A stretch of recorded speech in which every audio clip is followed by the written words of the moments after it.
Hello. Welcome back. Who knew? A fifth session of a four-session program, or whatever we want to call this thing. I've really enjoyed getting to spend time with all of you. Um, this has been really amazing.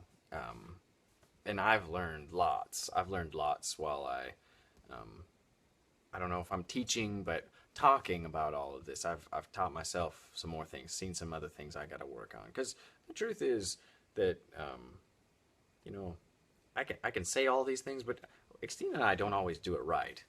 In fact, we do it wrong pretty regularly.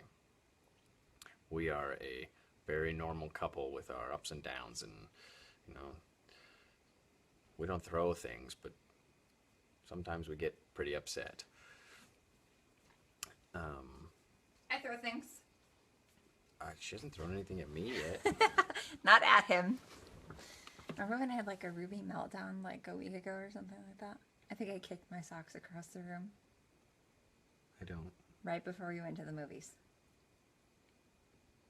I freaked the crap out. I Anyways, remember meltdown. you forgot. I don't remember the socks. I kicked my socks. Anyways, I'm hot-blooded. But we work hard because we're in this forever. That's, that's the decision we made, and it's two people choosing, like we talked about in the first session. We're going to mention some things in this one that, refer to the last one. So if you haven't watched the first four sessions, I highly advise you do before you watch this one, because we're going to talk about some things that aren't going to have a ton of reference unless you have already watched them. But otherwise, this looks to be a good one. We're going to do the same thing. We're going to answer some questions at the beginning, and then we're going to talk about, I really want to talk about being a team. I really want to talk about being a team, because we see a lot of couples who don't seem to be very good team, and we see some who are. We see some who are most of the time, and sometimes we are, and sometimes we're really not. But I think it's one of the most important things. So we're going to talk about that tonight.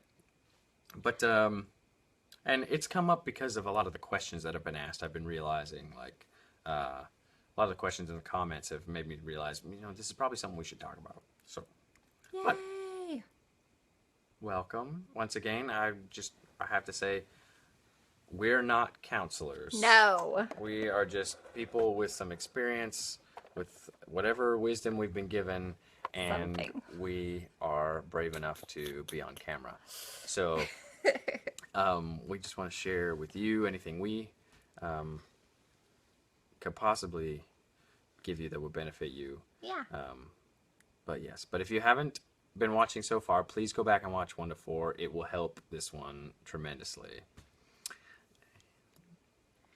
All right. We had some questions from the last one. We had some really good questions. We had some really, really powerful questions from the last one. So we're going to go through those. With some of the questions, we had someone ask, how do I make the first, because in the last one, right, we talked about who should make the first move and what that first move might be, and we talked about a woman's role in pursuing versus the man's a little bit. And Video 3. that's video 3. I think, isn't that video 4? 3. I thought 3 was the guys. Maybe. Anyway, You could be right. go watch the previous ones. Make sure you watch the previous ones. If you guys have watched all 4 videos leading up to this, please give us the like button so we can see who you are. And we're so excited. super proud of you. That's a commitment. Yeah. That's a commitment. Yes. Brian Queen said, call her. Do it now. It's true.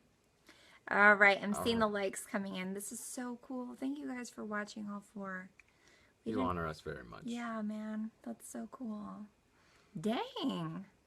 Look at you all. It's cool. We love the little emojis. Like when you press the heart or the like or whatever, the more that you guys do that, the more that we are going to be inspired to give back to you. So let us know you're here. Use the emojis. We like it. It's so inspiring. If you have a wow moment or an aha moment, make sure and give us that face, a little face. Or like if you love something, make sure. I love that. Yeah. But so we talked about the roles, and we had a woman ask, well, how do I make the first move without looking desperate? you know, or like a cougar. If subtlety doesn't work with guys very well, which most of the time it doesn't, then aren't I being really obvious and appearing desperate? And my first thought is, well, who cares? Exactly. Why do we care what somebody who thinks I'm being too obvious thinks? Because they're clearly not making the list if they're going to judge me like that. So that's just another person you can cross off. Cross them off fast. Like, you be obvious. The truth is, if your goal is to find a spouse, just do what it takes to find a spouse, right? You're making your list. You're talking to the opposite sex. In order to find a spouse. Well, if someone along the way says, I don't date cougars, well, then screw them. Judgment. They can go marry somebody young. Doesn't matter. They're obviously not for you. Exactly.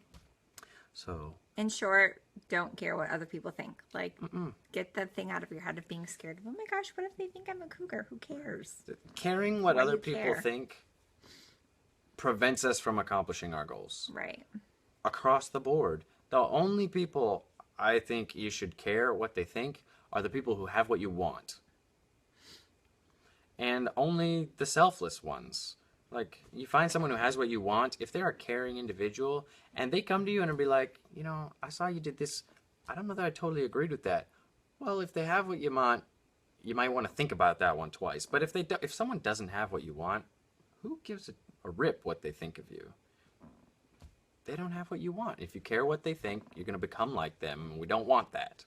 I saw the coolest video today. It was like, what's that girl's name? J-Lo. Okay, so I was watching this super cool video that J-Lo made, and it was about, like, being yourself and being and living out whatever you're inspired to do, because everyone has like a natural personality and a knack for something and something that they're amazing at. And the statement that she made was so profound. She said, even after she became famous for dancing, singing, and acting, people still told her that she shouldn't be doing it and that she wasn't good enough.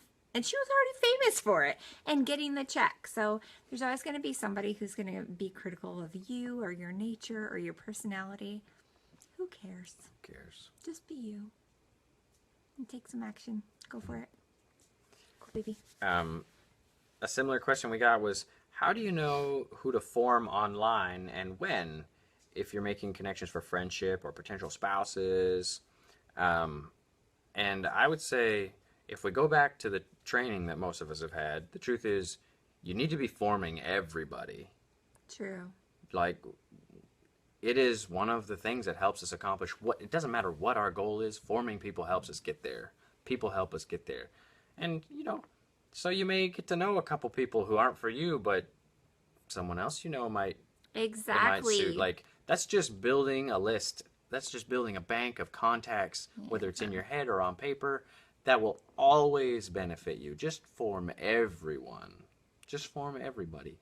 And again, if the goal is to be married, then everybody goes on the potential spouse list. If you're writing people off because they're too short or whatever, well, if that doesn't make the list you've got, then that's okay. But otherwise, you don't know what they're like. Most people in this world put on a facade. They're wearing a mask.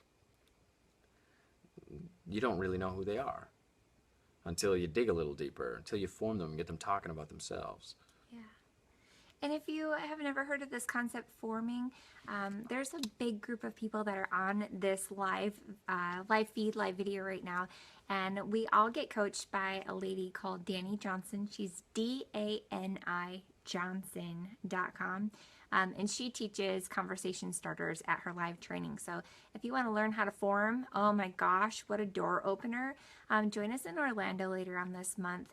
We'll be at one of her live business training seminars, and it's 2 days with a bonus third day that I personally think is the best day. And you can get your ticket by going to DaniJohnson.com. And come say hi, Come say hi to because us. I would love to meet you. Thanks for posting that, Kim. Kimberly just posted DaniJohnson.com. So yeah, if you're wondering what is form, you got to come learn it with us. Thanks. What else did you get for questions? I got someone asked what's my opinion on online dating. And I have a couple opinions about online dating. One is I've seen it work. I've seen it work very well. So clearly the results are there. We have some good friends who met online. I grew up with people, people I went to church with who met online. They're still happily married today. Like, online dating, it can work. And it's just removing a step, because instead of having to talk to somebody to find out if they meet your list, they write it all down, and that now the job is finding out if they're telling the truth or not. Ooh. So, That's with anyone, though. right? So, Yeah. I mean, it's good. You get to screen through profiles that people have created. Oh, well, he's got blue eyes and he's 6'3". Well, he goes in the should talk to list. Or this guy is remained abstinent or not had sex before. He goes in the should talk to list. Whatever it is that meets the list you already created. And if you don't know what I'm talking about, that means you didn't listen to the first sessions. You need to stop watching this one and go back and watch the first ones. But yeah, you should constantly being comparing things to your list. Go make your list. No more than 10 things. Out of like hundreds of weddings that I've done, a significant portion of people said that they met either on Match.com or eHarmony. Those were the most common ones. And when I was dating, I used Match. How'd it go? I made some great friendships. Friendships. Definitely did some things I shouldn't. But I didn't always. And, I had some great relationships. I didn't meet my wife there, though. I met my wife in person. At Danny Johnson's First Steps to Success. And I would be really careful, because using online dating because you're afraid to talk to people is a recipe for failure. Because eventually you're going to have to talk to somebody. Eventually you're going to have to talk to them And meet them. If we make any of those decisions based on fear, it's going to be a problem. So just be very careful. It can totally work. It can totally work great. And it allows you to get outside the community you're in. I mean, you can only go to Starbucks so many times before you meet everybody in the town.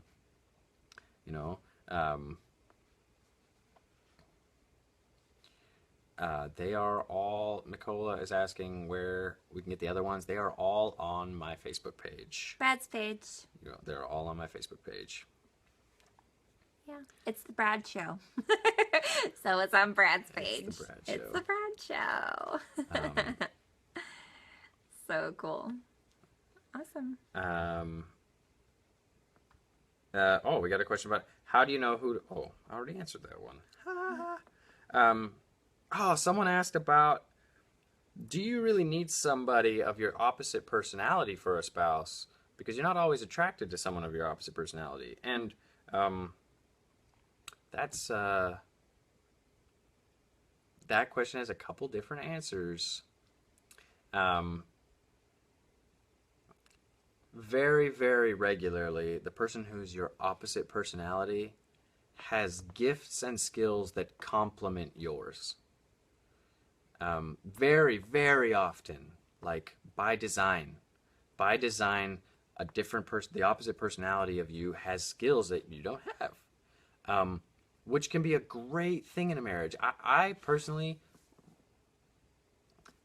having opposite personalities married can cause some issues, but in my opinion... Raven said, Tina, your makeup is fire. Yeah, marrying your opposite personality is also fire. But explosions. I would say Fire. more often than not, Volcanic. it See? it's a benefit. It is a benefit. It's a benefit.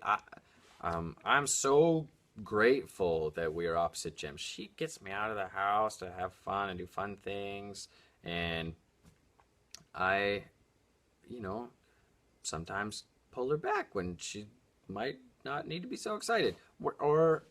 And He steals my phone and tells me to go to bed. I steal her phone and tell her, you need to eat dinner with me now. Or, yes, it's time to sleep. He's so nice about it too. I am. Am I? Or are Yeah. you being sarcastic? No, he was nice about it. Oh. Like, there, but, okay, well, let's say, in my previous marriage, I was, I was a very, very type A personality. I had created that in me to survive because life growing up was really hard, really hard. Never felt accepted anywhere, anywhere. That's home, church, school, anywhere. So I created a personality that would help me survive. And I happened to marry someone who was also extremely type A, or Ruby for those of you who are gems people. And, it had its pluses and minuses too. Though, if we were both on the same track, nothing could stop you. Nothing. Like, absolutely nothing. But if you disagreed, there's a volcano erupting in the house. Like, it was terrifying. And the truth is, if we had known, like, two members of the same personality, if they know and take to heart and keep in mind and focus on what we're going to talk about after the questions tonight, there's no reason it can't work wonderfully. But you're also going to have to learn some skills that maybe your opposite personality comes easily to. I don't know. There's pluses and minuses to both, but yes, you're attracted to who you're attracted to. Some people are not attracted to their opposite personality, in which case I wouldn't, unless you're making it a focus to learn about them so that you can come to an appreciation about your opposite personality, I wouldn't recommend dating them, because then you're going to date them with judgment at heart, and that's no good for anybody. Wait, you want to talk, baby? What do you have to say? So the original question was, should you definitely look for your opposite gem? I think that naturally you are attracted to your opposite. And so that's just going to be like your first, I don't know, your first inclination. However, opposites attract and then opposites annoy. And so I was super attracted to Brad because he brought this order and structure into my life that I just wanted. Like, I just wanted to feel safe. My personality is like very artistic, kind of outgoing, but also very driven. So I kind of just fly by the seat of my pants and just do whatever seems cool at the moment. And I was missing some vital structure and some vital peace. And so he has both of those. That's totally his, like, yeah, goodness. And then when we got married, I was like so annoyed by him because you are opposites. So yeah, you don't have to marry your opposite. I think naturally we're looking for things that are missing in ourselves, and so we end up with our opposite. But we've definitely gotten a little better about working together with being opposites and appreciating the opposite. But yeah, first you're attracted by it, and then you're annoyed by it, and then you have to work together with it. That's what I experienced anyways. My 2 cents. That's true. It's true. Yeah. Based on the last one, right? We talked about sex for number 4. You were right. It was number 3. Number 3 was about the. You're so smart. So the last one we talked a lot about sex, and we had a question out of that, and that question was, whose job is it to initiate? And once again, if you have not watched the previous ones, you really need to stop this one and go back and watch the other ones. Go back. But who doesn't want to watch a sex video? Right? That sounded really bad.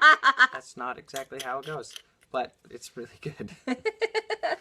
But the question was, like, essentially, I had to interpret. It was very long. It was wonderful. Friends of ours. It was, whose responsibility is it to initiate sex? And furthermore, do people stop initiating because of rejection? And you are so smart. I know you know who I'm talking to. You have to remain anonymous, but you are so smart that you would connect rejection with initiating sex, because you have hit the nail on the head. And it works both ways. Like, we talked about guys feeling rejection when a girl turns them down really highly, but the truth is that rejection in the bedroom is really damaging. And we've gone through it. work on it to an extent because um, before you get married, the sexual attraction is so huge that no one ever thinks no.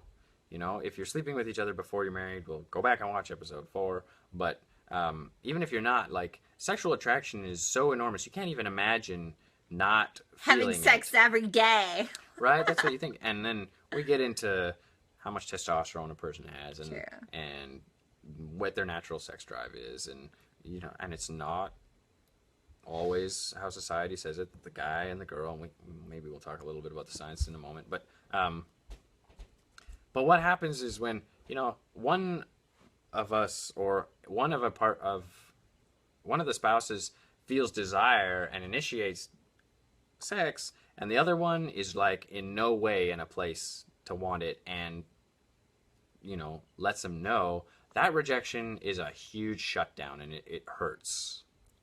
It hurts. Doesn't matter if it's the guy or the girl. It happens both ways. It hurts. And what happens is, because our bodies and our brains are so amazing, they try to protect us from that hurt again.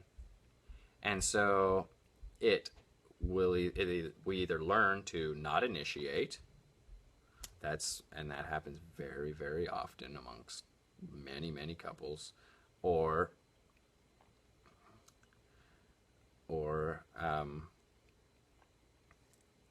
their body shuts down their sex drive. Their brain and their body just figures out, well, I'm going to feel pain when I feel desire, so I might as well not feel desire, and I will save myself. The body and the brain are amazing creations, and that we can adapt that way is incredible, but if we're not aware of it and focus on it, that can be really damaging, because like the Bible says, we're not to withhold from one another. Yet most couples, I'm sure if you talk to most couples, they would say, and we've had times where we do, and it's been damaging. So it's not one person's job to initiate sex. It's both partners need to be. Like, it's a communication tool. Like, I desire you is a message of love. It doesn't matter what personality you are. I desire you is a message of love. Whereas I don't desire you, that's not a very good message. Right? And, you know, if you're already in a place where one or both of your sex drives is shut down to protect yourselves, then, you know, you're going to have to learn and practice and work on building it back up again. You got to teach your body and your brain about the rejection and how that doesn't count, and how, you know, like, it's incredible. I was thinking about this today when I was thinking about this question, and there's another thing that shuts down sex drive, and that is if in a person's brain, sex is associated with guilt. So a lot of people who watch porn, like, not, if couples want to watch porn together, I don't have a problem with that. That's a married couple and their decision together that they want to do something like that. To my belief, there are no boundaries as long as both people agree between a man and a wife. But Threesome? Just kidding. I don't want that. I don't recommend that. But I don't want that. Ain't nobody else getting more of this. But mine. But if let's take a man for example, because pornography is more of a problem in men. Think so? I think pornography is more of a problem in men than women. I could be wrong, but we're just gonna take a man anyway. I'll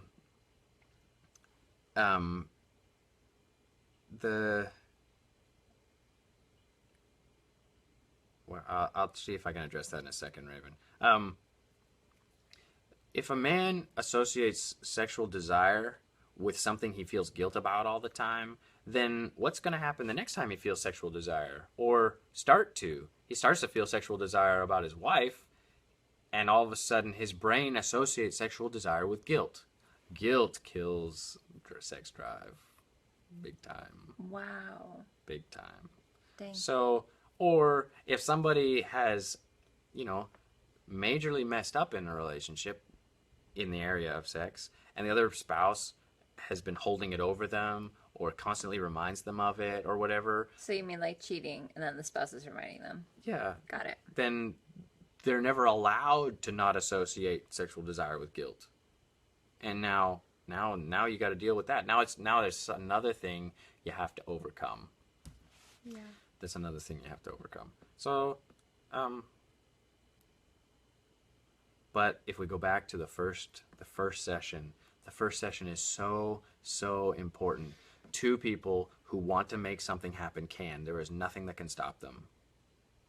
There is nothing that can stop them. If a husband and wife desire to overcome anything in sex or anything else, they can make it happen as long as they're both together. I want to talk about that as well. Like,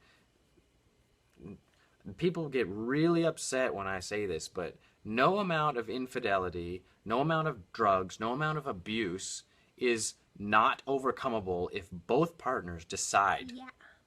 If both partners decide. And we know this because we've had to do it.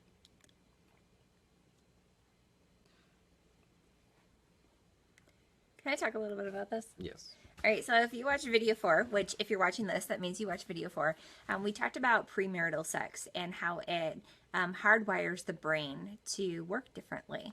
And something that we didn't touch on, and I kind of wish that we had for those who stopped at video 4, is so applicable to where we were just at in this conversation. When you're having premarital sex and you have decided that with your body you are going to hardwire your brain to connect arousal with risk and breaking the rules. Boom. Okay, those are locked. You've now hardwired your brain to associate those two. Then when you get into marriage, you are looking for and seeking after arousal that has that risk element and that breaking the rule thing attached to it. And since you're no longer breaking the rules because you're allowed to have sex with your spouse now that you're married, it's like your brain was hardwired to connect those two and you're aroused, but you're like, wait, I'm missing something. Like, how come it's not as good now? Okay, so that's because you've trained your brain. Literally, you trained your brain to hardwire and connect arousal with breaking the rules and having risk. Okay, same thing, same principle Brad was just talking about. When you're looking at porn or cheating on your spouse or whatever, again, your brain becomes hardwired to connect arousal with guilt and shame and remorse and regret. So boom, they're now locked together. That's why Brad's saying, like, if you are exploring porn by yourself, potentially cheating on your spouse, and then you see your spouse and you're supposed to be aroused with them and you're supposed to have sex, you're now hardwired in your brain to connect this feeling of like shame, guilt, remorse, regret with your sex life. And that's like a big turnoff, right? Well, the great thing about our brains and our bodies is that you can rewire yourself. Just like any other habit that you make in your life, it just depends on what the habit is. It could be a 21-day thing to change. For some other patterns, it takes up to 90 days. But the great thing about us is that we can rewire our brains. So if you're at this place in your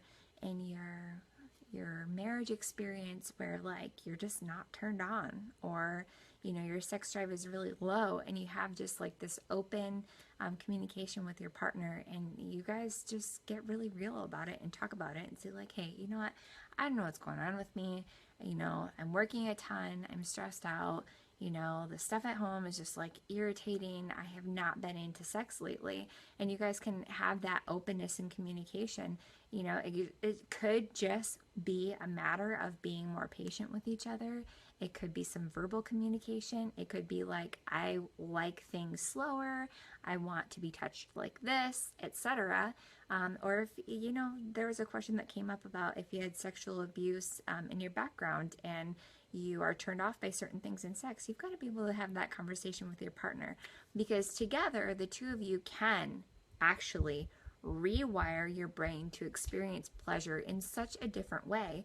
And it's just about talking together and deciding together and doing those things together. Like, you can rewire yourself. You can rewire your brain. You can hardwire your brain to love your spouse. So if you already have made that that critical choice of having sex with your boyfriend, partner, whatever, girlfriend prior to marriage, and you're going, great, I ruined it all. I ruined our sex life forever. I just want you to know, like, no, you haven't. Turn it around. Either if you're having sex outside of marriage right now, make that choice now to stop and get some counseling and make that choice together, or go get married tomorrow. Know that you're going to have some stuff to work through. And part of that is going to be hardwiring your brain to experience sex without shame, without fear, remorse, regret, guilt, and pain, and just associating an amazing sex life with the partner that you're married to. Can be done. Might take all of 3 weeks. Wow. So long. And I think understanding it becomes the biggest part of this. I mean, talk about someone who experienced sexual abuse, like that leaves a mark.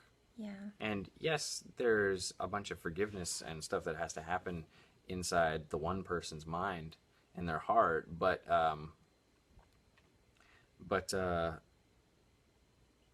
on the other hand, the other partner needs to be willing to accept the fact that, things might not work as they planned in the bedroom because of that, and that's okay.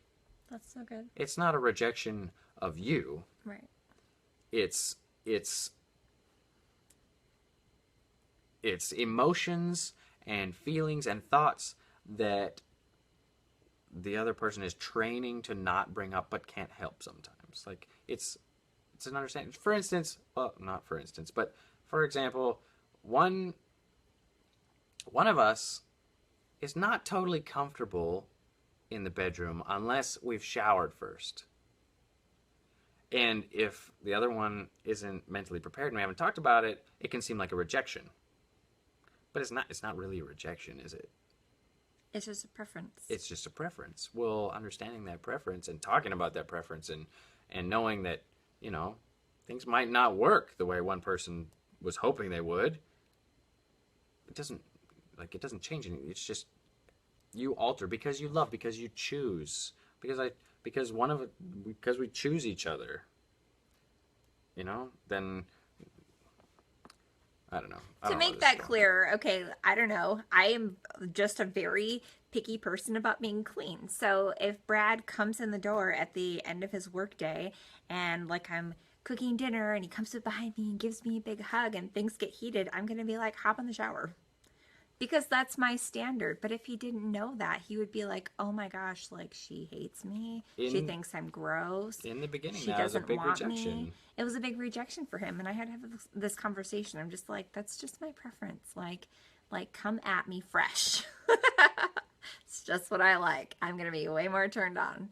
So just having those crucial conversations and setting the stage so that you are not setting up your partner to get their feelings hurt. Just have conversations. Yeah. All right. Yeah. What's your next question? No, I think that's all the questions. Yes. Oh, no, except Raven asked one. What was it? It was about rejection, actually. I'm trying to scroll. Will it let me? Dun, dun, dun. Go up. Okay, Raven said, how do you let your spouse down without making them feel rejected? I think we kind of covered that. Any thoughts, my love? I do have some thoughts. Ooh. Though I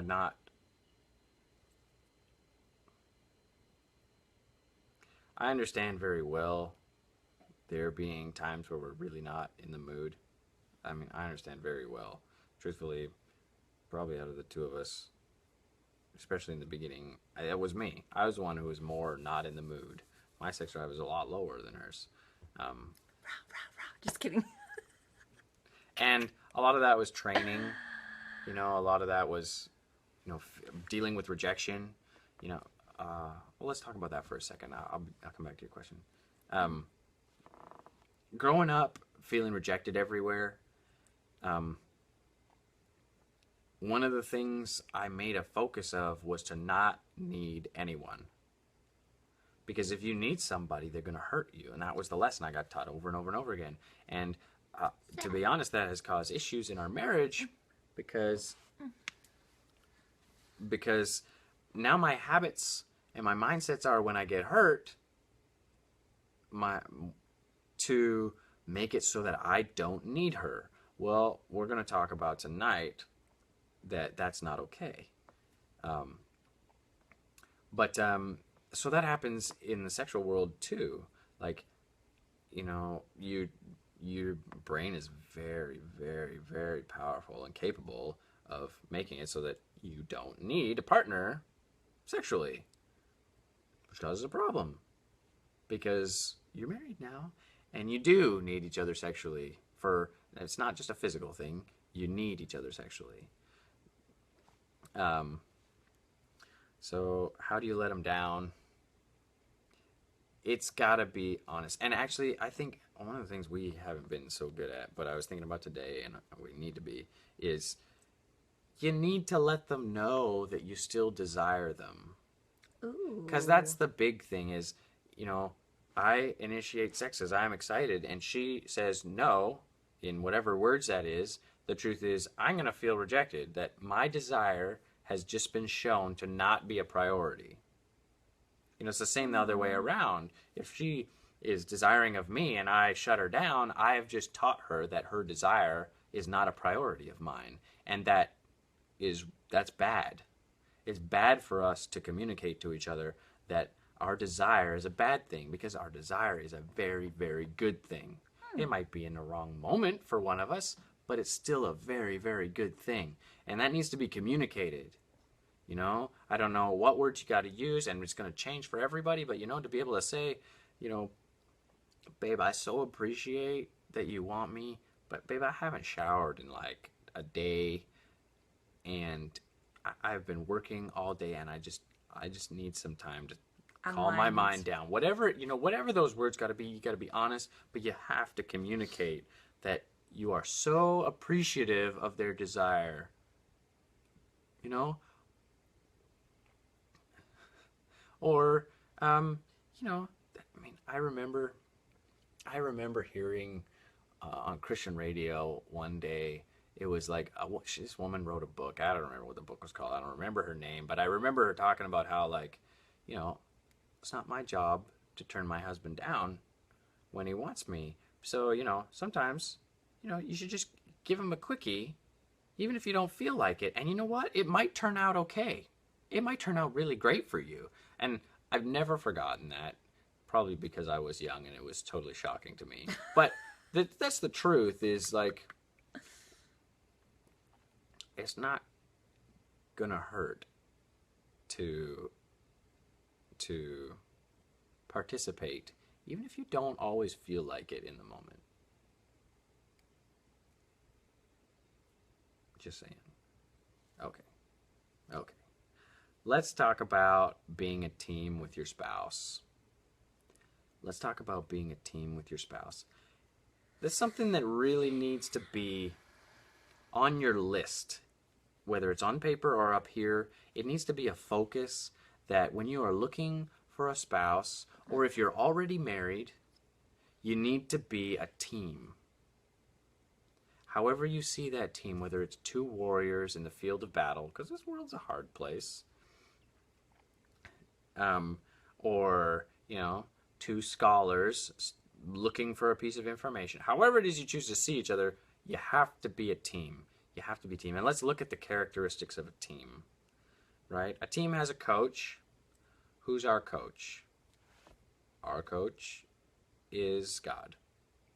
Or he's supposed to be. And sometimes when we do the wrong thing, he benches us. That looks a little different in different times, but he's the coach. A team always knows who's on their team. Not necessarily because they met everybody, but because everybody wears the same uniform and everybody has the same goal in mind.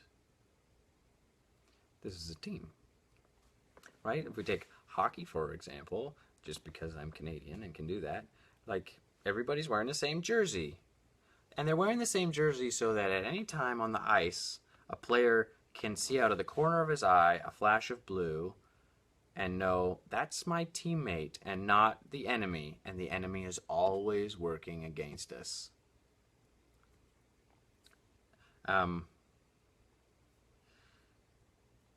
I had more, I don't remember what else I was going to say, but super important being a team. What kinds of things separate a couple?